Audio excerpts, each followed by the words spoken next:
This is the geometry review answers for questions 65 through 80. So, number 65, the center of the inscribed circles of a triangle has been established. Which point on one side of the triangle should be chosen to set the width of the compass? So, in order to do this, you would have to go from the incenter and do a perpendicular line to one of the sides. So, in all the options here, we have, let's see, intersection of the side and the median, no. Intersection of the side and an angle bisector of the opposite side, nope. Intersection of the side and the perpendicular passing through the center. That's the one we need, because again, the perpendicular distance is the shortest distance to the sides of the triangle, and in order for it to be the inscribed circle, it would have to be tangent to it, so it can only hit the circle in exactly one place. So it has to go to that point that's closest to the point, the incenter, to both of the sides, or all three of the sides. So C is our correct answer.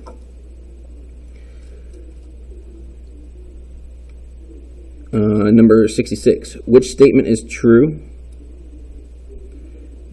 Which statement is true is you know that the wording is horrible on this one. Which statement is true if you know that 5 is the centroid? Oh, S is the centroid. And triangle, let's see, D, E, F. Yeah, so this is the centroid. So now, there's a couple things that we should know about centroids. And they already have some of the things marked. The centroids, or the centroid, is made up of the medians. And the medians are bisecting the sides so that we are going from midpoint to opposite vertex. We should also know that the centroid is 2/3 the distance from a vertex to the opposite midpoint down a median. So this is 2/3 of the overall length, this is 1/3 of the overall length, or you could say that this is half of that length. So the side coming from the vertex is double the side that the midpoint is on. So for 66, let's see, we have DS, where's DS? DS and ES. Now this is saying it's equal distance to other vertices. That's not right. That's a property for the circumcenter.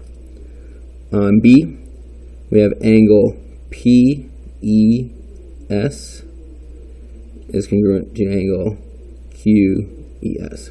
That's saying that this is an angle bisector. Again, it's not. It's a median, not an angle bisector. On C, triangle PES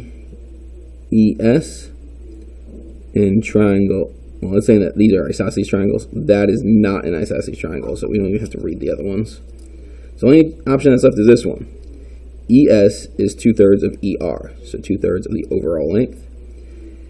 DS is 2/3 of DQ, so that's good. And FS is 2/3 of PF. So those are correct. That is using the correct property. Again, that property is that the centroid is 2/3 from the vertex to the opposite midpoint along a median. All right. Number 67. If F, B, and D are midpoints, so we have F, B, and D are midpoints of the three sides. Right.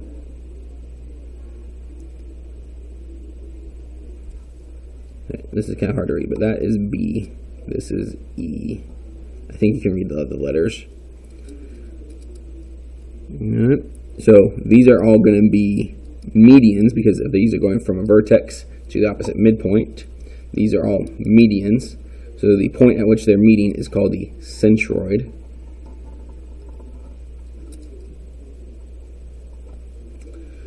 Then it says true or false.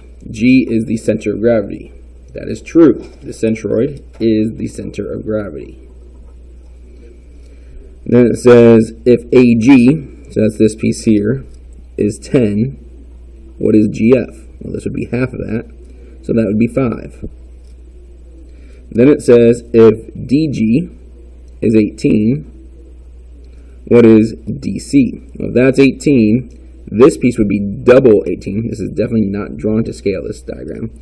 So this is 18. This piece would have to be double that. And the overall length of the segment would be triple that. So if we take 18, you could do it one of two ways. You'd say 18 times 2 and get 36 for this side. Add those two pieces together, and you get a total of 54. Or you could just take the one piece that's a third of the overall length, times it by 3, which would also give you 54. For the next one, EB, so the entire length is 21, they want to know what GB is. So this whole thing is 21. This piece is a third, this piece is 2/3, so a third of 21 is 7. 2/3 of 21 is 14. The piece they want is GB, so that would be 7. On 68, given angle R is congruent to angle T, and angle RUS is congruent to angle T. Oops, nope, I labeled the wrong one. Angle RSU, I reversed the letters there, is congruent to angle TUS, then RUS is congruent to, and we have to make sure we go in the correct corresponding order. So those two are congruent. Let me go ahead and mark this one with 3. I'll mark that one with 3. So I'm going from 1 to 3 to 2. So 1 to 3 to 2. TSU. TSU is option C. For 69, we have matched the angles on the left with their corresponding names on the right. Write the letter of the most appropriate answer beside each angle pair. So we have from the museum to the worship center. All right, so these two are our two lines. This is our transversal. Museum, worship center. There. So they're on alternate sides of the transversal, and they're on the exterior, so alternate exterior angles. So that would be E. The bank and the daycare. Here's the bank, and the daycare is this one. They're on alternate sides of the transversal, but inside the two other lines. So they'd be alternate interior angles. That's A. Remember, you don't have to have parallel lines to have any of these. So these two aren't parallel. That's okay. Again, when they're parallel, then we have properties about the angles being either congruent or supplementary. But we can name them based on just having two lines and a transversal. The park and the coffee shop. So the park is the tree. The coffee shop is the cup of coffee there. So these two, we're not using the set of lines there. We're just using these two intersecting lines. Those are across from each other. Those are vertical angles. So vertical angles was D. The fire station, which is this one, and the worship center, when they're right next to each other, these are adjacent angles. We could also call them a linear pair. Therefore, they're supplementary. Let's see what options we have. Linear pair would work. So again, there's more than one thing that could work for that, but the only one listed is a linear pair. Two angles that form a straight line. Then we have the community center and the daycare. The community center and the daycare, they're on the same side of the transversal and inside the lines. So we could call these consecutive interior angles or same side interior angles. The one option that they have that works here is B. So again, either consecutive interior or same side interior. Then we have the bank and the museum. Bank and the museum, they're in the same position. So they're in the same corresponding position. So that'd be C.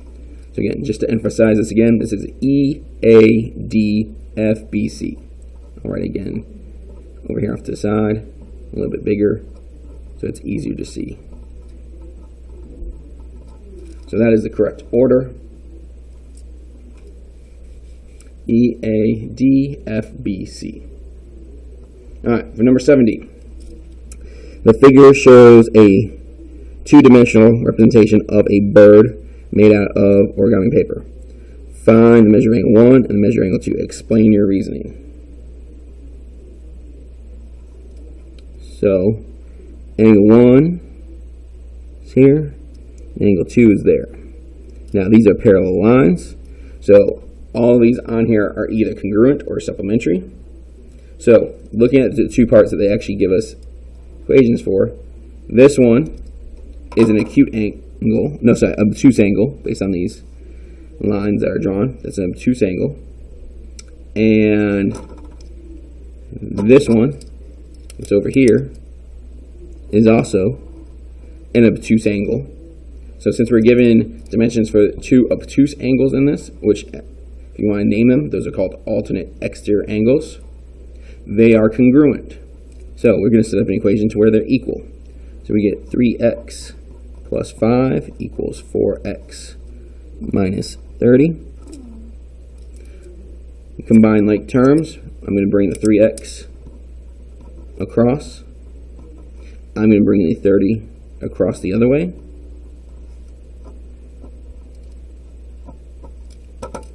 So now we have 35 equals x. Now, once you know what x is, we have to plug it back in. So, for angle 1 is going to be the same as this. So for the measure of angle 1, I'm going to do 4 times x, which was 35, minus 30. 4 times 35, that'd be 140. 140 minus 30 is 110. Once you know what angle 1 is, so that's the same for all the obtuse angles. Angle 2 is an acute angle, and those two form a linear pair. They're going to be supplementary. Again, any combination of one obtuse and one acute would be supplementary. So for angle 2, I'm going to take 180 degrees, subtract off the 110 that I just found, and angle 2 is going to be 70 degrees. So those are our two answers. All right, going over to 71. When sunlight enters a drop of rain, different colors of light leave the drop at different angles. This process is what makes a rainbow. For violet light, measure of angle 2 is 40 degrees. What is the measure of angle 1? So, this is a pretty simple problem. They're showing the sun rays here coming through. These are acting as parallel lines. So this white line that's there that I just made green so that we could see a little bit better, those are parallel lines. So angle 2 and angle 1 are alternate interior angles. They are congruent to one another because these lines would be parallel. So this angle, being 40, would also be the measure of angle 1, which is also 40.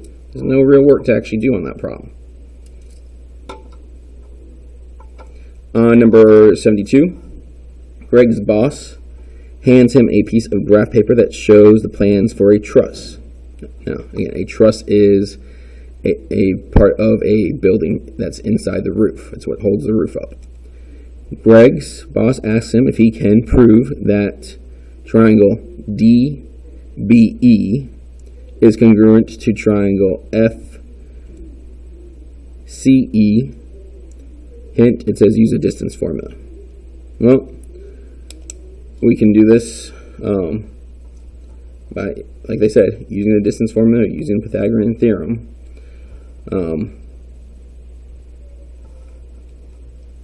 So for 72, we'd have to show that these are congruent, or that we have some congruent pieces, this piece and this piece. We can just count, since they're horizontal distances, we can definitely say that these two are congruent. Now, I know it says to use the distance formula, but I can see that if I split this up, this triangle and this triangle have the same dimensions of 2 and 3. So if I was to solve for the hypotenuse, this side would also be congruent. Because no matter how I plug that into Pythagorean theorem, you get the same answer. Same thing if I looked at this triangle and this triangle. Again, we have a 3 by 3 triangle. 3 by 3. So if I plug those into Pythagorean theorem, I'd end up finding that the two hypotenuses of those were congruent. So this overall triangle, I have 3 congruent sides.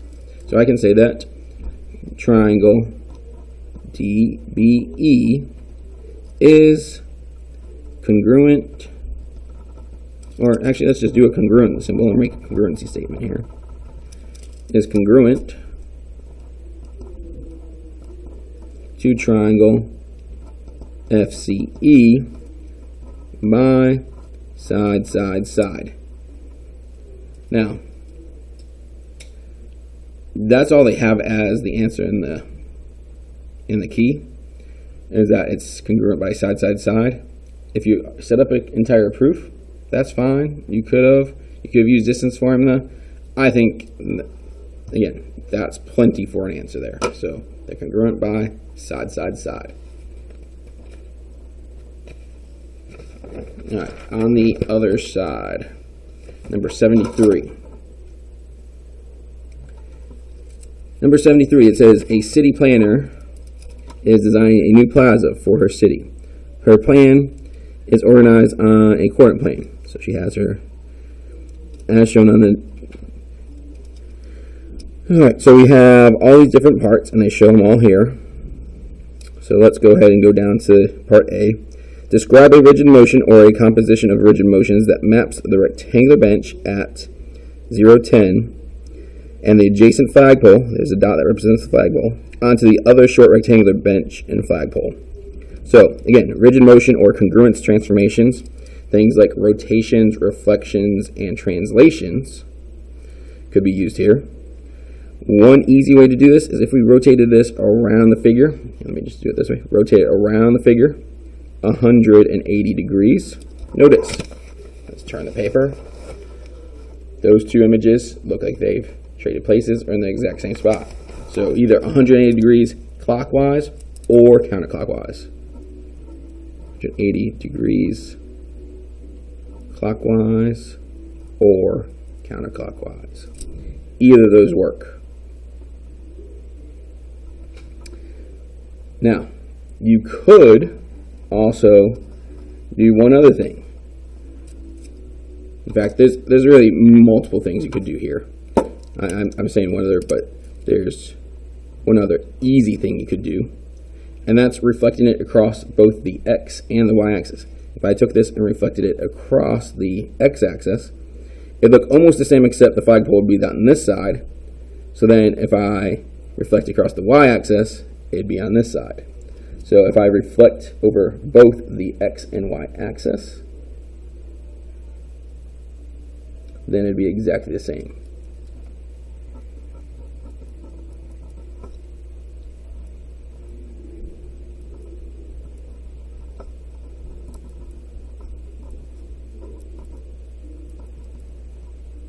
So that'd be a composition of transformations.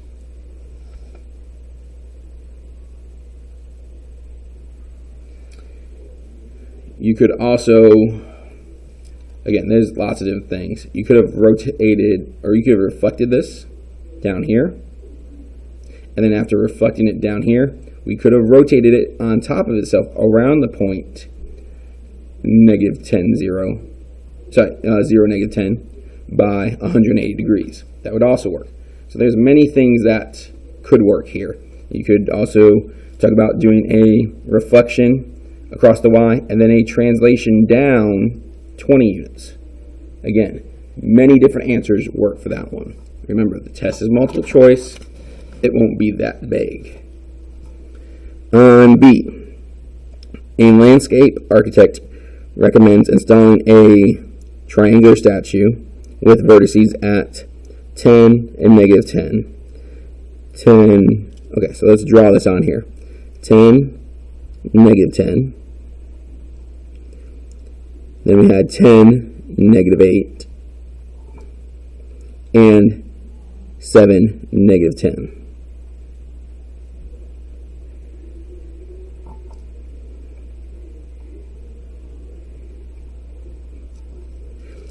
Is a triangle congruent to triangle T?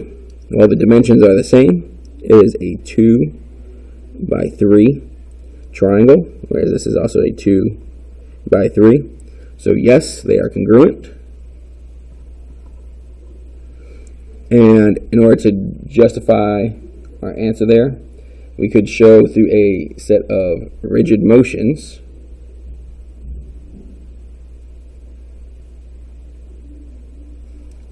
that they are congruent. You could also use facts like, well, if this is 2 and 3, you could also find the third side and say they're congruent by SSS. Again, the rigid motion part. Things that you could do, for example, you could do a rotation. If we rotated this would rotate down here. But notice, if I rotate it down to here, it's not in that same corner. So let me turn this for a second.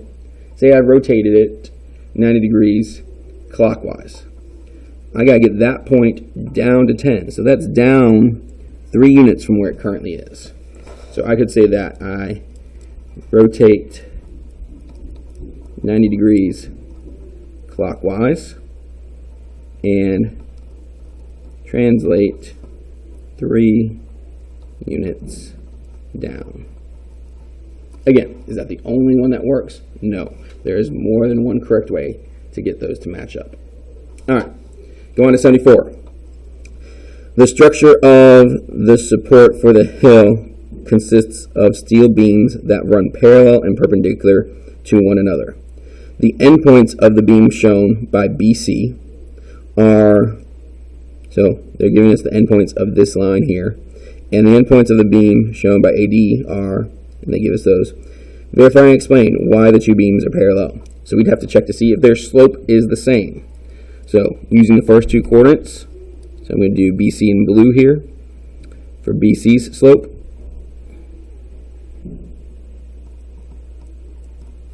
We would do the change in the y's, so 0 minus 150 over the change in the x's should be 120 minus 0, and we get negative 150 over a positive 120.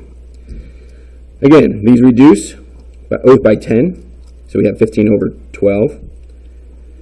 15 and 12 both reduce by 3, so we'd have negative 5 over 4. For the slope of AD, you can do the same thing. So use the 2 points, 0 minus 125, and that's a change in the y's, and 100 minus 0. So I get negative 125 over 100.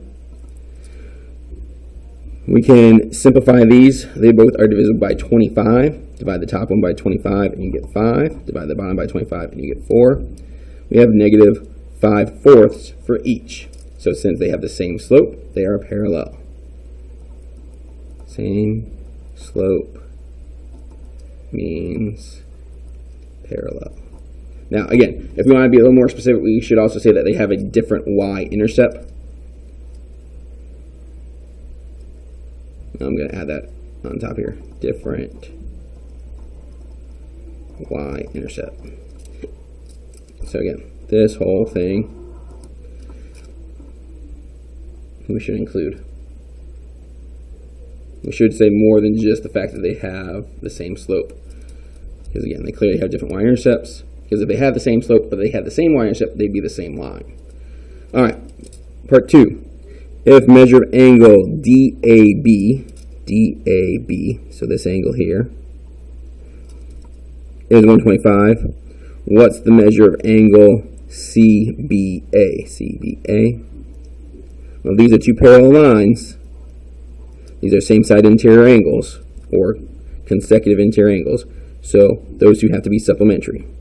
So if that one's 125, subtract it from 180, and we're left with 55. On 75,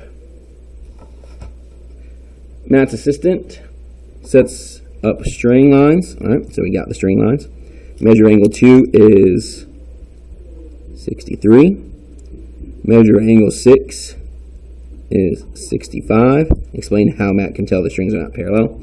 Corresponding angles are not parallel because corresponding angles, maybe I'll write that out. Corresponding angles are not parallel.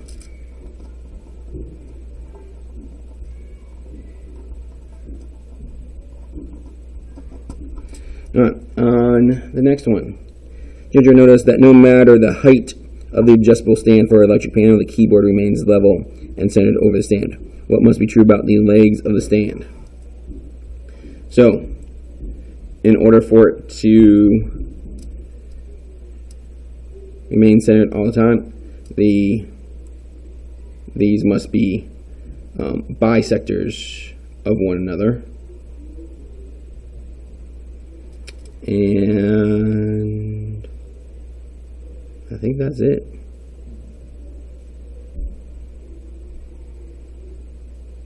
Yeah, they must be bisectors of one another. Or they must be congruent. So, congruent and bisectors.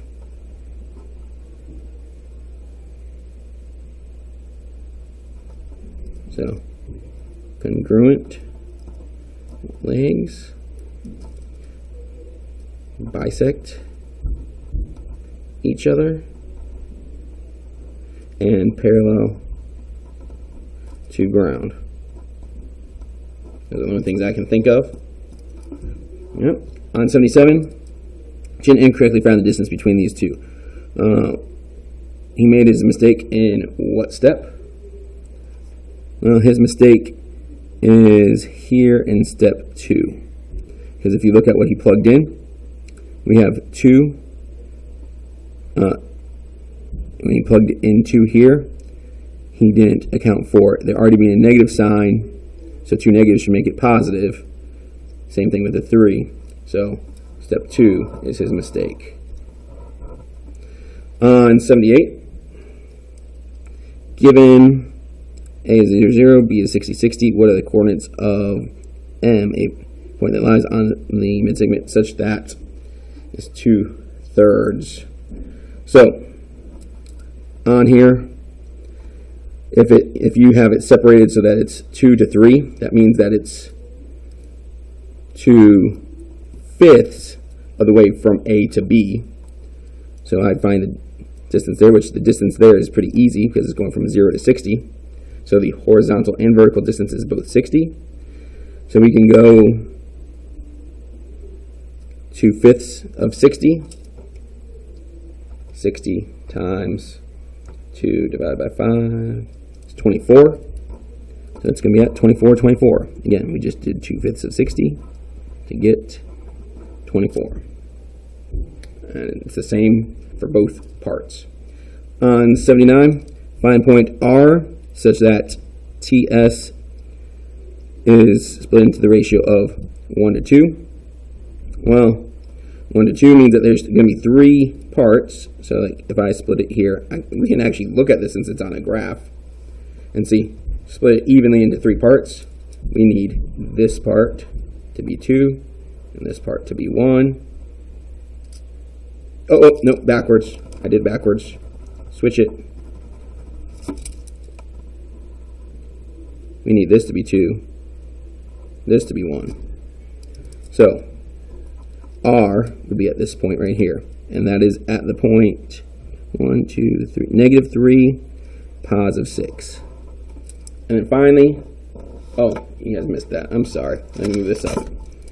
On that one, so 2/3, 1 to 2 means that there's going to be 3 equal parts. So we have 1 part there, 2 parts there. I just looked at the graph and split it using those points. And again, we need it to be This one needs to be 1. This part needs to be 2. So R is right there. It's going to be that point, which is at the point negative 3, 6. Last one, 80. A same map is placed onto a coordinate, and that should be, say, grid. The post office is located at the point P. The library is located at point L. And the fire station is located at point F. What is the ratio of the length of P to F to the length of L to F? So you just have to do distance twice in order to find this ratio. So P to F, let's see PF first. We have distance 25 minus 35 squared plus 9 minus 5 squared. That's 10 squared. That's 4 squared. This is 100 plus 16. So square root of 116.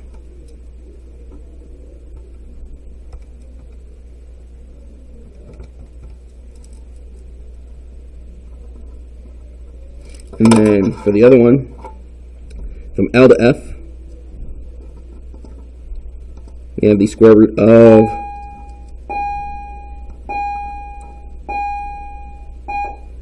25 minus 10. And it doesn't matter if you do x's or y's first. And 9 minus 15. 25 minus 10 is at 15. 9 minus 15, that's 6. 15 squared is 225, that's 35. So 225 plus 36 is 161, and the square root of that is 3 over 29. So it's 2 to 3 is our ratio. And that's it for that section.